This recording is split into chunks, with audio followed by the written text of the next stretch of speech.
ابتدا ہے رب جلیل کے اس بابرکت نام سے جو دلوں کے بید خوب جانتا ہے، دیکھتی آنکھوں سنتے کانوں، آپ سب کو شمیر احمد کا سلام پہنچے۔ دنیا میں آئے ہیں تو کہانی تو بنے گی۔ آج ہم جس ٹاپک پہ بات کرنے جا رہے ہیں وہ ہے چڑھتے سورجوں کے دوست۔ وہ 1925 میں پیدا ہوا، 6 سال کی عمر میں ولی عہد بنا اور 22 سال کی عمر میں ایران کا بادشاہ بن گیا۔ محمد رضا شاہ پہلوی تھا، لیکن پوری دنیا اسے شاہ ایران کے نام سے جانتی تھی۔ وہ ایشیا میں امریکہ کا سب سے بڑا دوست تھا۔ یورپی پریس سے امریکن گورنر کہتا تھا وہ امریکی وفاداری میں بہت آگے چلا گیا۔ امریکہ نے اسے روشن خیالی اور اعتدال پسند کا حکم دیا اور اس نے ایران میں داڑھی اور پردہ پر پابندی لگا دی۔ اس کے دور میں کوئی باپردہ عورت گھر سے نکلتی تھی تو پولیس سرے عام اس کا برقع پھاڑ دیتی تھی۔ شاہ ایران نے تمام زنانہ سکولوں، کالجوں اور یونیورسٹیوں میں سیکرٹ کو یونیفارم بنا دیا۔ شراب نوشی، رقص، زنا فیشن بن گیا۔ شاہ کے دور میں ایران دنیا کا واحد ملک تھا جس میں کالجوں میں شراب کی دکانیں تھیں۔ یونیورسٹی میں خواتین کے سودے بازی ہوتی تھی اور اس مکروہ کاروبار کو قانونی حیثیت حاصل تھی۔ شاہ کے زمانے میں دو جرنیلوں کے ہم جنس پرست بیٹوں نے آپس میں شادی کی۔ سرکاری سطح پر نہ صرف ان کی دعوت ولیمہ ہوئی بلکہ شاہ اور اس کے کابینہ نے خصوصی طور پر اس تقریب میں شرکت کی۔ شاہ نے امریکہ کی محبت میں ایران میں موجود 42,000 امریکیوں کو سفارتی حیثیت دے دی۔ امریکہ نے شاہ ایران کے دفتر میں گرین فون لگا کر رکھا تھا اور اسے امریکہ سے جو ہدایات ملتی تھی وہ ان پر فوری عمل درآمد کرواتا تھا۔ لیکن پھر شاہ کی امریکہ نواز پالیسیوں میں بغاوت ہوئی۔ یہ بغاوت 3 سال تک چلتی رہی۔ شاہ نے 12 شہروں میں مارشل لا لگا دیا۔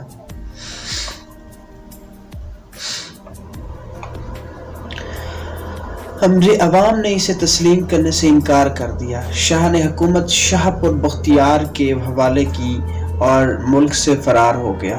اس کا خیال تھا کہ امریکہ اب اس کی وفاداریوں کا بدلہ لے گا، لیکن جو ہی شاہ ایران کا طیارہ ایران کی حدود سے نکلا تو امریکہ نے آنکھیں پھیر لی۔ شاہ پہلے مصر گیا، پھر مراکش، پھر بہاماس، پھر میکسیکو اور اس دوران امریکہ سے مسلسل مدد مانگتا رہا، لیکن وائٹ ہاؤس اس کا ٹیلی فون تک نہیں سنتا تھا۔ شاہ ایران 1.25 سال تک مارا پھرتا رہا، لیکن کسی نے اس کی مدد نہ کی۔ امریکہ نے اس کی اکاؤنٹس تک سیز کر دیے تھے۔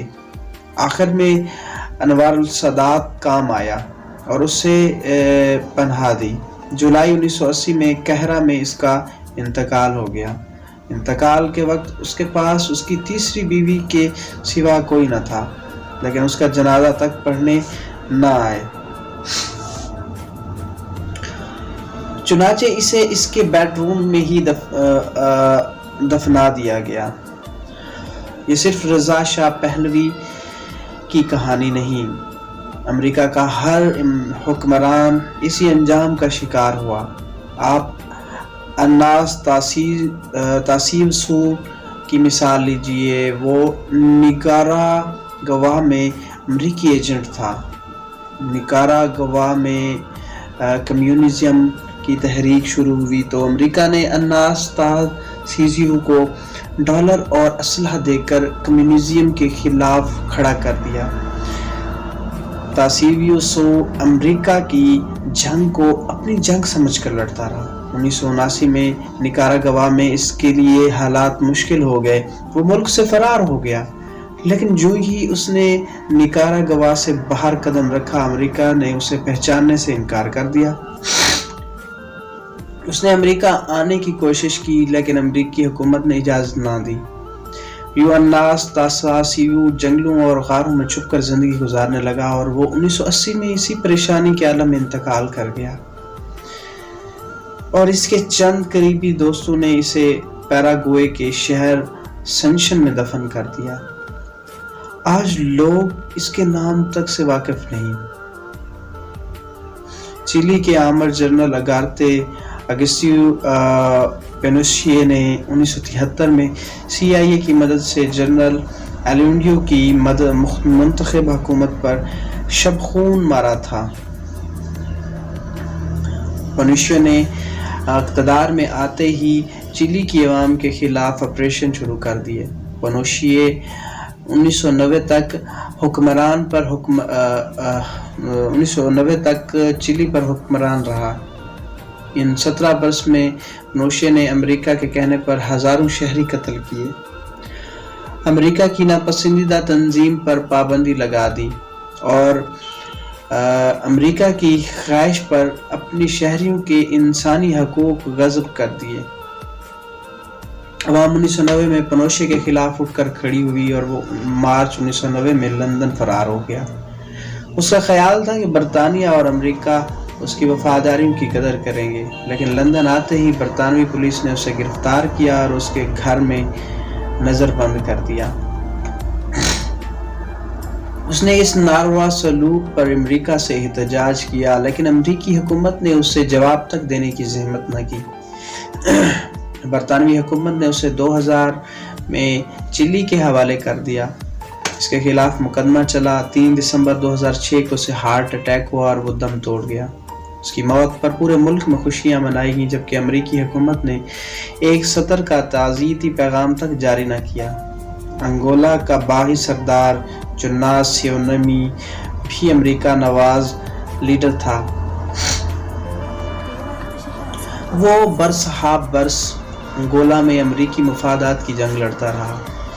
نومبر 1992 میں امریکہ نے اسے کیمنسٹیو کے ساتھ امن معاہدے کا حکم دیا۔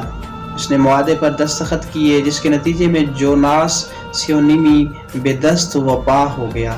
معاہدے پر دستخطوں کے 2 ماہ بعد کمیونسٹیو نے ہامبو میں اس کے ہیڈ کوارٹر پر حملہ کر دیا۔ وہ فرار ہو گیا۔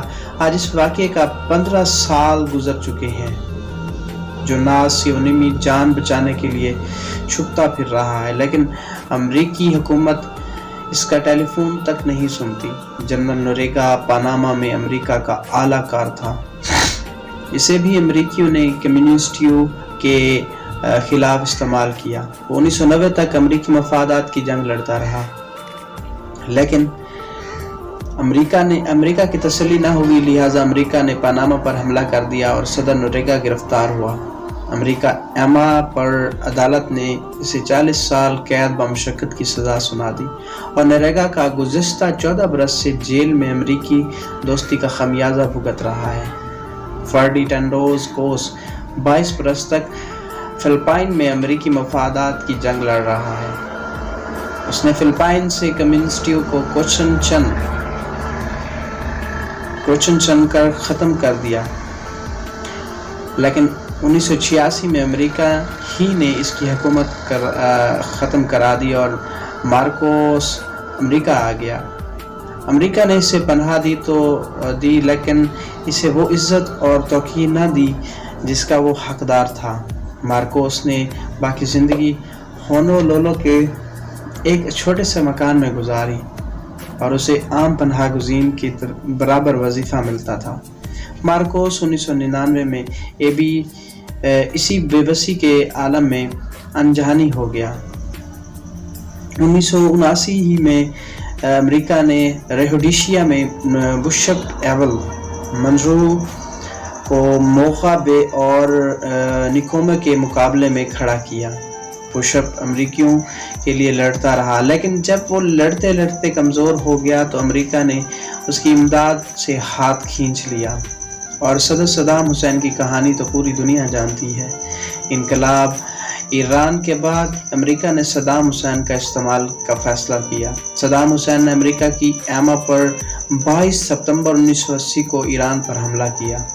یہ جنگ 20 اگست 1988 تک 8 سال جاری رہی اور اس میں 10 لاکھ افراد ہلاک اور 20 لاکھ زخمی ہوئے۔ صدام حسین 1990 تک امریکہ کا دوست رہا، لیکن پھر امریکہ نے تیل کی لالچ میں عراق پر حملہ کر دیا اور اس جنگ میں 86,000 عراقی شہری شہید ہوئے۔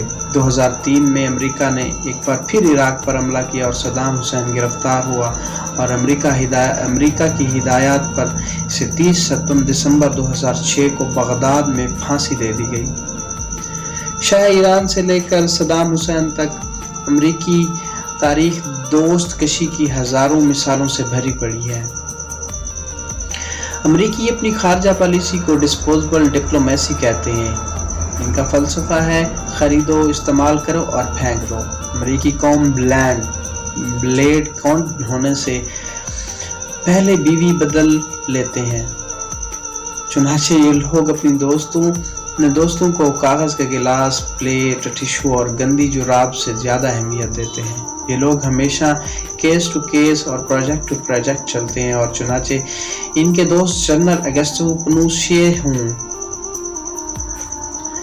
جنرل رضا شاہ پہلوی ہوں یا جنرل صدام حسین، یہ لوگ اس وقت تک انہیں دوست سمجھتے ہیں جب تک ان کے لیے خدمات سر انجام دے سکتے ہوں، اور جس دن انہیں محسوس ہوتا ہے یہ شخص ان کی ذمہ داری بنتا جا رہا ہے، یہ اس کے ساتھ ذوالفقار علی بھٹو اور جنرل ضیاء الحق جیسا سلوک کرتے ہیں، اور اس کے بعد یہ ان کی قبروں تک پر سابق کی مہر لگا دیتے ہیں۔ یہ ہے امریکی دوستی اور اس کا انجام، اور امریکہ پچھلے 214 برس سے دوستی کے اسی فلسفے پر کاربند ہے، اور اس نے آج تک کسی شخص کے لیے اپنی یہ پالیسی نہیں بدلی۔ لیکن ہمارے مہربان یہ سمجھ رہے ہیں کہ 2007 تک پہنچ کر امریکہ نے اسے سارا فلسفہ بدل لیا ہے، اور وہ اب بحیرہ عرب کے آخری ساحل اور بحیرہ اوقیانوس کے آخری لہر تک ہمارا ساتھ دے گا۔